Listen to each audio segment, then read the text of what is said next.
Why, hello there, ladies and gentlemen, boys and girls, children of all ages. My name is Mr. Dogboat333, and welcome back to the new campaign trail for the month of McGovern.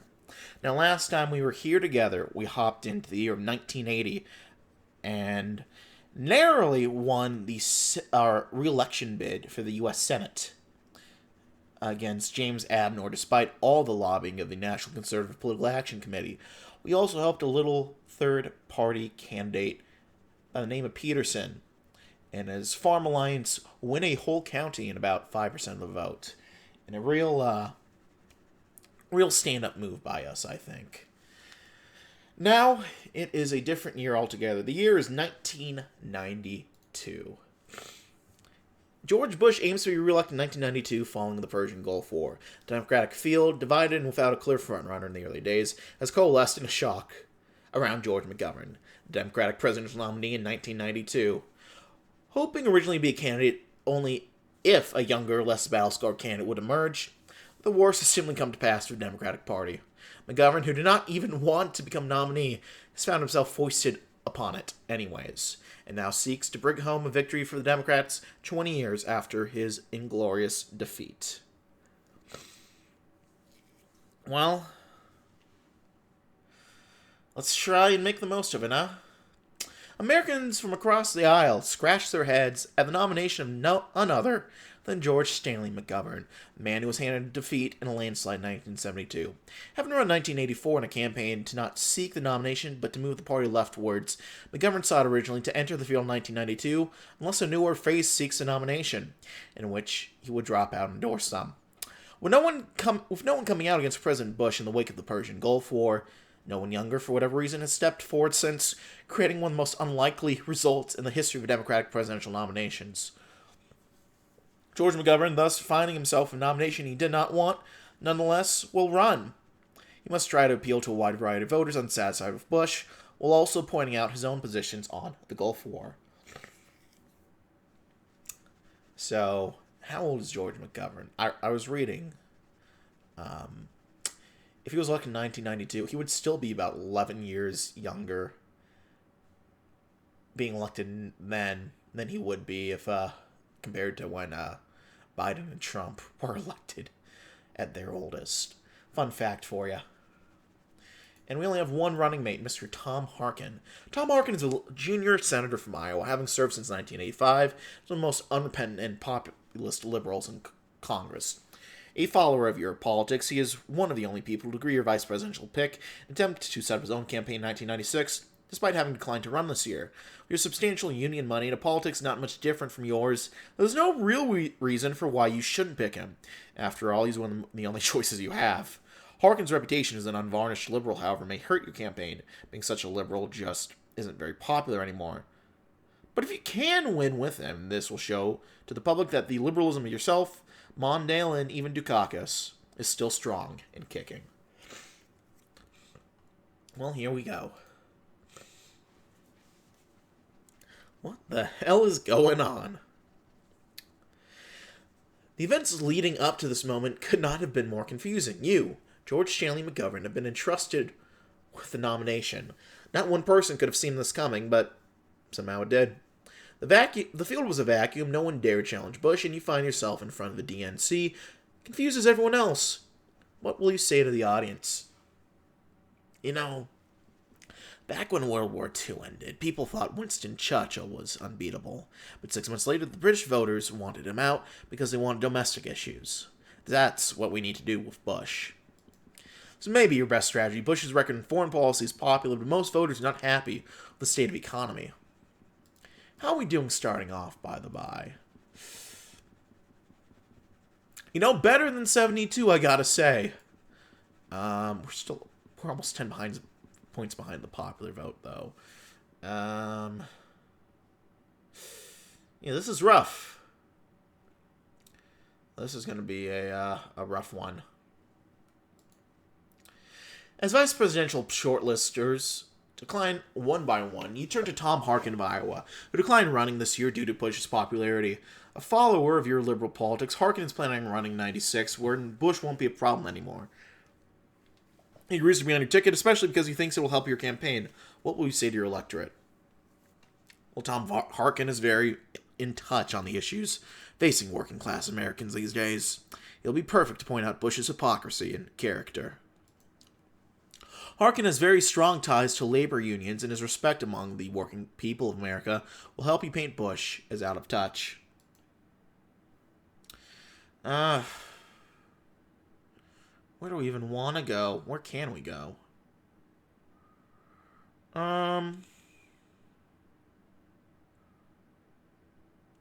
That's what, about 7 points in Ohio, 9 in Florida, 8 in Colorado. Oh, Jesus, we're horribly behind in the Plains states. My God. You know what? Yeah, let's go Ohio. In a newspaper interview, you were asked one question that sticks out. Do you think you can actually beat President Bush this election? Voters have started to call him president for life based on a quote from New York Magazine seeing his re-election as a foregone conclusion since the end of the Gulf War. How do you respond? I'd say to just look at the president's approval ratings. They dropped below 50% this year, and it's still going down. I think while President Bush is an amiable man, his handling of certain problems have been lackluster, and people can see that. There's a point in what you're saying, but the statement does not serve you much. Regardless, some are convinced. In the wake of the Reagan Revolution of the 80s and the embarrassing loss of Governor Dukakis in 88, many, even within the Democratic Party, have turned to calling liberalism a dirty word, opting instead for moderation. Will you follow this trend within the party and moderate your position? Liberalism is our historic heritage and the ground of our being. Liberalism is why Medicare, Medicaid, and Social Security exist. I'm proud to be a liberal, no matter what others say. This full-throat defense of liberalism is what you're known for. Keeping at it couldn't hurt. 8 points in Ohio now. I think... Now we're 4 in Dakota. Let's see if we can't do something in Florida. One of the main reasons behind current support for President Bush is his handling of the Gulf War, which brought him huge gains in popularity polls and scared off many prominent Democrats. It's one of the most crucial events in the past for you. Your advisors urge you to address it. What tone do you wish to take? Well, unlike Vietnam, the Gulf War was justified as there was clear aggression against Kuwait. I had certain reservations about the war, but I certainly did not oppose it in the same way I did Vietnam. So clear misconceptions over your current run, which was many complaint with your run of 20 years ago. However, the Gulf War was generally popular, inflating Bush's poll numbers. Strange occurrence in this year's election is the presence of a powerful third party, the Reform Party led by Ross Perot. Well, did Perot form the Reform Party early? Because he was just an independent at this time. I think that's a misspeak. Looking to have one of the best third-party electoral performances since George Wallace in '68, Perot has tapped into widespread protectionist anxiety, is looking to pick up some states, especially in the West and Northeast. What will be your strategy regarding Perot? Well, I believe we can undercut Perot fiscal messaging on the campaign. We should be more hawkish on the deficit to attack Bush. It's more in line with what you've been saying regarding the federal deficit. It could be your key to taking back votes from Perot. Well, there we go. 10 points behind there. 8. 4 in Ohio. I'm not too worried about that. 7 in Colorado. And the Plains states up here are reachable in theory, I think. 5 in West Virginia as well. And also work on Florida. President Bush is, according to your advisors and your own statements in the run-up campaign, extremely vulnerable to attacks on his relatively weaker foreign policy. Despite his overwhelming popularity in terms of foreign policy, what will you focus on in attacking Bush? Well, President Bush is an amiable man with an amiable wife and a winsome dog, but if he has ever in his political career stood up boldly and consistently for any meaningful principle that entailed political risk for himself, that has escaped my attention. Biting tactic against President Bush that you used last year, but without much substance to it. After 50 years of struggling against the Soviet Union, the Cold War is finally over. The Eastern Bloc has collapsed. The press and numerous voters are clamoring for your stance on defense in the post-Cold War world. And what will you say to them?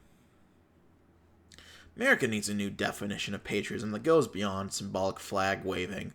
Under this new patriotism, it will no longer be patriotic to accept huge national debts, to spend hundreds of billions of dollars in defense. It's not patriotic to commit young Americans to war unless our national security clearly requires it. So what we've been saying since you announced your run last year, it's good to stick to it. Florida. Hot off the heels of the various entanglements the U.S. has been involved in the Middle East, what's your general stance on foreign policy, and how will you act in Middle Eastern affairs? Well, I've been in quite in terms of foreign policy to Pat Buchanan. Though Lowe's a man with loathsome ideas, it's not wrong that we could scoop up some Republican voters by repeating the main concept of focusing at home instead of abroad. The main concept become the Come Home America speech. An easy truth that even some members of the Republican Party are echoing your 72 speech. Come home, America. Trying to divide them, then. Good work. Not doing great in the popular vote. On a more personal level, many say that they would not vote for the McGovern Harkin ticket simply based on the fact that they've seen you flounder against strong Republican incumbents. You've been compared by many to the perennial candidate, Harold Stassen. The stains of 72 and 84 hang over your shoulders. What will you say to dispel these concerns? Well, I know some don't want to vote for me based on the fact that I'm George McGovern, but I don't think they have to worry. I will be a one-term president if elected, and make way for fresher liberal faces in 96. The promise to be a lame duck president is appealing to many liberals who want to see someone younger. Zongas, Gore, Cuomo, and the like. They do wish that they could have had someone like that on the ticket this year, but, well, at least you have Harkin. We're not really making much of a gain anywhere, are we? Let's visit Ohio again.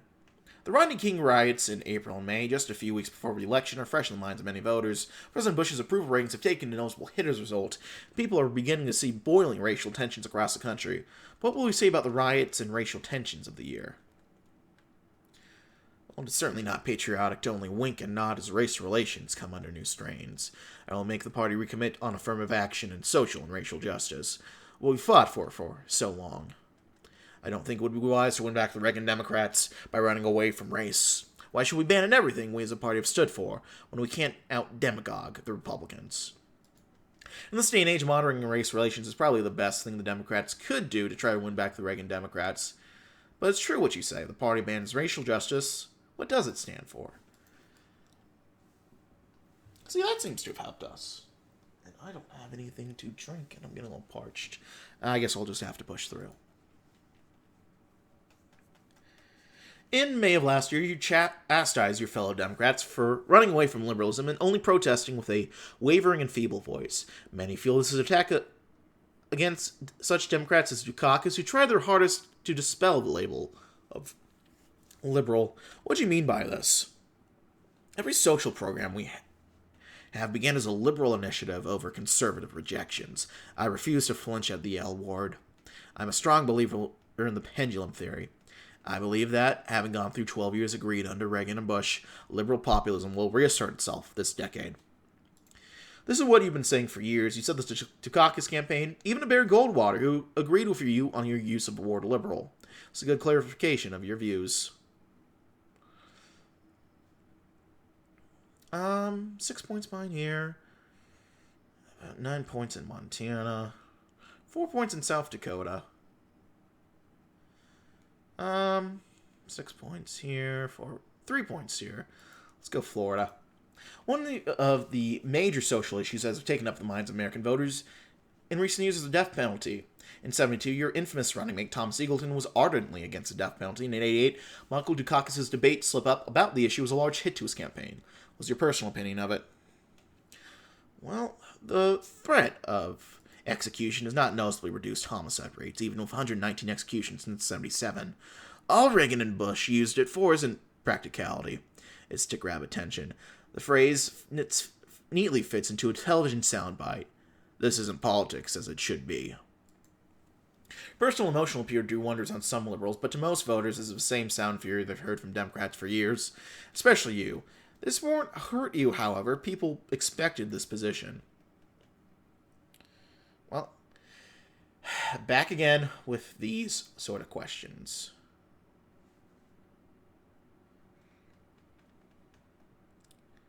The top one looks like. The television presidential debates, having become a staple of American politics, is about to occur. I've been invited to Washington University in St. Louis, Missouri, as well as a few other locations, along with President Bush and Ross Perot. Jim Lehrer of PBS will moderate, and he will participate in a series of debates across a span of a week. Well, let's get to it. In a shock, you've somehow won the debate. Rooting both Perot and Bush and showing unparalleled vigor.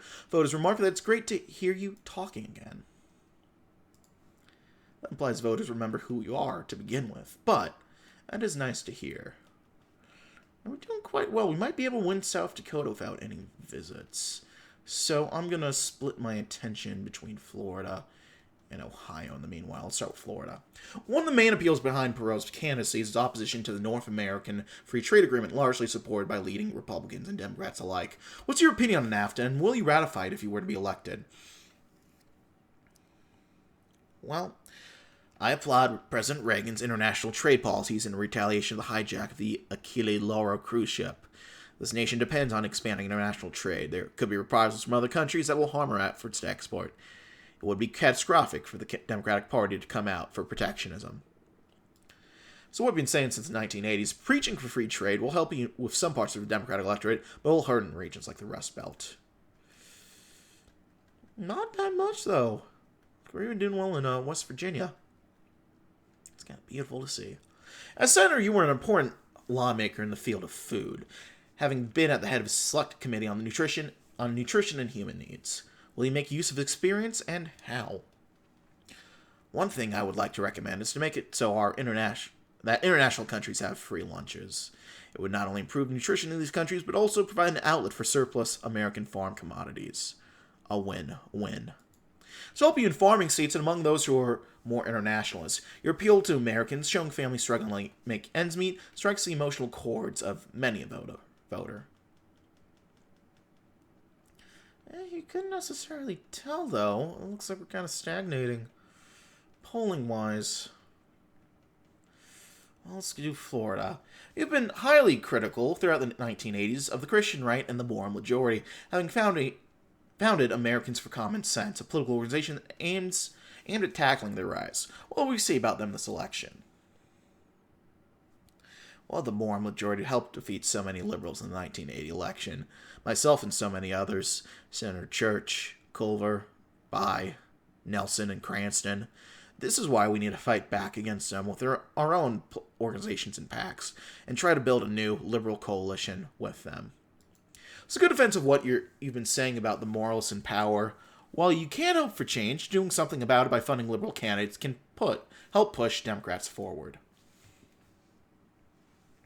One of the most polarizing and liberal Democratic candidates of the past few elections has been Reverend Jesse Jackson. In some ways, he represents the continuation of leadership from the movement you helmed in '72. But he's also been criticized for his use of pejorative terms on Jews and his rift with the Jewish community. Will you reach out to him for the election? Well, yes. Reverend Jackson represents what I've been calling for so long, a liberal voice to guide us out of the greed of the Reagan era and back to kindness in politics. Except if you're Jewish. Jackson has apologized for his remarks against Jewish people, having embarked on a Jew reconciliation since 1984. While this does depress Jews, turn out to some extent due to existing rifts, meeting with Jackson, his Rainbow Coalition puts you in the good graces of many. Not good enough graces to make much of a difference. Going to Ohio. Republican primaries saw President Bush face off against a strong contender in Pat Buchanan. His rhetoric, especially on culture war topics, has moved rather sharply to the right, while you try to use Bush's shift on social issues to your advantage. Well, we can use the culture war to try and rail in some more moderate liberal Republicans.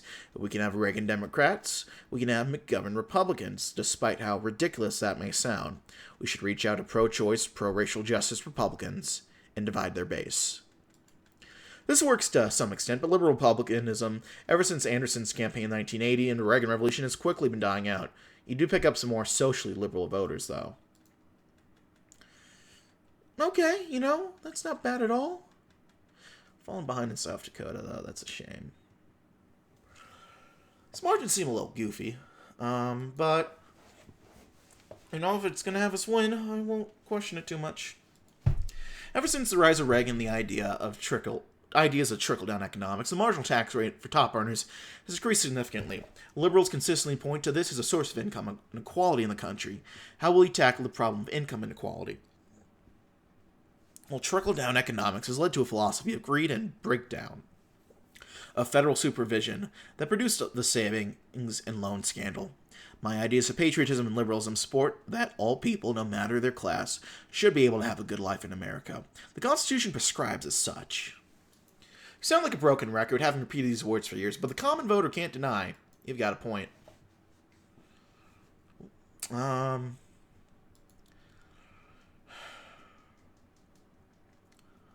Where should we go? We'll do Florida. The U.S. General Accounting's Office has published for Defense Force Management, DoD's policy on homosexuality, to outline the ban on gay and bisexual people serving in the military. With homosexuality in the military becoming a greater topic since the 80s, what's your position on it? Well, I think sexual minorities should be able to serve in the military. They're as American as other minorities are. I think a good compromise, though, is to support a policy whereby they don't disclose their homosexuality. Equality is at the end of a long road, and this is a start that can appeal to some Republicans. Gay rights activists push you to go further, and Republicans, especially the Christian right, attack you for your stance on this. You just can't win with some people. President Bush has, as expected, run a multitude of attack ads targeted at you. Many focus on your anti-war position on Vietnam, to which he commented that you were against his own country on foreign land, where young men are held prisoner in Hanoi or kids out of a ghetto were drafted. It's not a question of patriotism, it's a question of character and judgment. How do you respond? Vietnam was the most stupid thing we've ever gotten ourselves into. People know this, and I support an amnesty for draft dodgers too. Not one of our boys, our veterans, deserve to be there, and I think the president knows that. So that goes to your 1972 campaign, the campaign of many other liberals since then. You've given an emotional response, and it works. Does it? Our polling is terrible. My God. I don't know if we can win in Florida. I'll try South Dakota. Conservatives' takes on welfare reforms have become the norm since the Reagan Revolution, making even Democrats question liberal welfare policies such as the Aid to Families with Dependent Children program. In line of this, as well as your infamous liberal takes on welfare in the 70s, like your universal tax credit proposal, have your opinions changed on welfare? Well, Social Security, Medicare, and Medicaid are some of the most popular programs. They were all the works of liberals. It was only President Johnson's mistake in going into Vietnam. We couldn't sustain both at the same time. But I think that if we cut the defense spending we don't need, we can make sure these welfare programs stay. You're hitting the same points you've hit for years, and people love it. The Cold War is also over. Cutting down on defense budget to help the welfare has become a more accepted idea since then.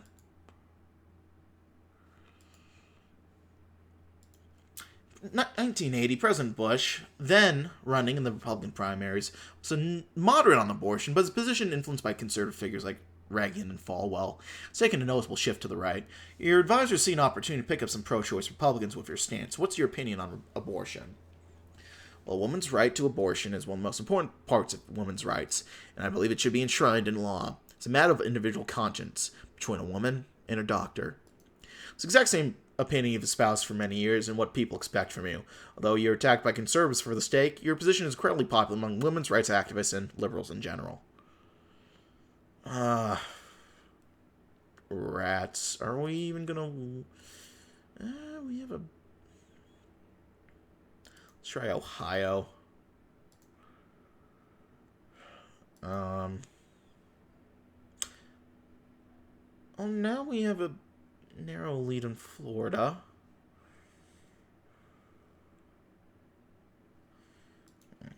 The week before the election, as people have mostly decided on who they will vote for, where will you visit and campaign?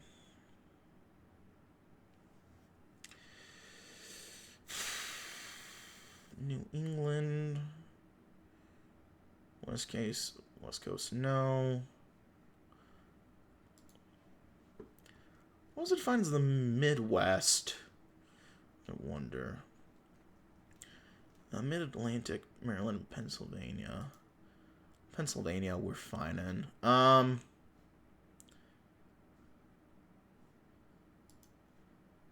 We'll do the Midwest, however they wanted to find that. We need to keep our supporting states like Iowa and Minnesota solid. They're being threatened by protectionism. You barnstormed the Midwest, starting from Ohio and ending in Iowa, which is just a short stop away from your home in Mitchell, South Dakota. On the last day of the campaign, you get on the bus to Mitchell to watch the returns at home. Well, here we go. Already off the bat, Kentucky and Indiana are in. I don't know if that's a good sign or not.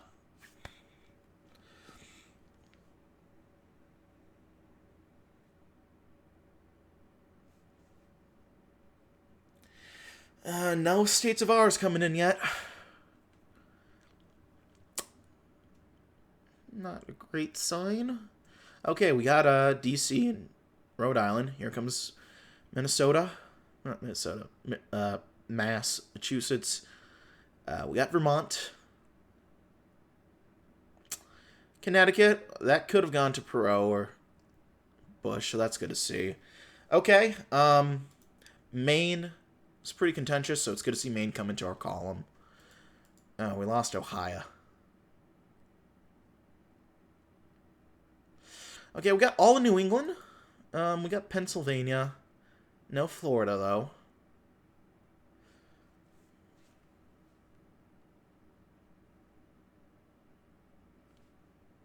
We got Michigan. You know, I'll take Michigan.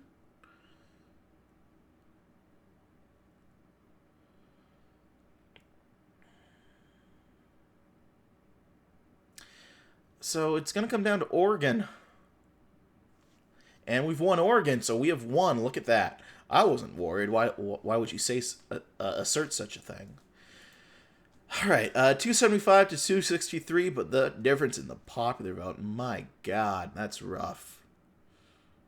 Well, 20 years later, George McGovern enters the White House. This is what the papers read on election night everywhere. Everyone across the nation is surprised. This wasn't what was predicted back when President Bush was seen as invulnerable in 91, but somehow due to the sheer tenacity and variety of other factors undermining Bush, you've pulled it off. After 20 years of humiliation at the hands of the Republican Party. Tom Harkin is equally bewildered, but is nonetheless happy. He plans on running as your successor, and you're glad to have him as one. Bush and Quayle despondent, and in his call to you, the president is amiable, but his voice betrays his true feeling of defeat. Such a political fall and rise from the crushing defeat of 72 to the stunning victory of 92 will surely be of interest to presidential historians in the future. Already, pundits and pollsters are trying to scratch out whatever data they can about your coalition's demographics in order to explain this victory. Well, no. Let's look at the closest states. New Mexico is actually the closest. Ohio. Nothing shockingly close or interesting. New Hampshire. Wisconsin. Yeah, okay. Well, I'm going to go ahead and leave it there. Thanks as always for joining me for McGovern.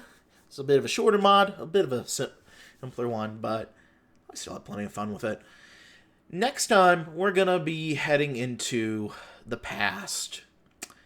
The year is going to be 1968. The U.S. is being caught up in the summer of chaos. Vietnam is raging on.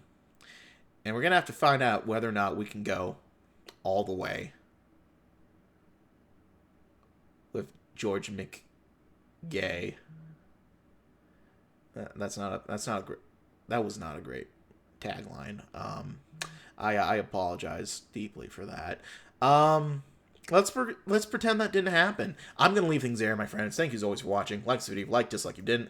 Leave any comments or feedback down in the comment section below. I read all the comments I get, and I do appreciate any feedback you might have for me. Hit the sub button, hit the notification bell to keep update with these uploads as they come out. And yeah, check out my various links down in the description box below. The sub button for uploads weekdays as well as Saturdays. And I'm going to leave things there. Thanks as always for watching, my friends. I will see you all in the next video. My name is Mr. Dogbot333, and I thank you for watching. Goodbye.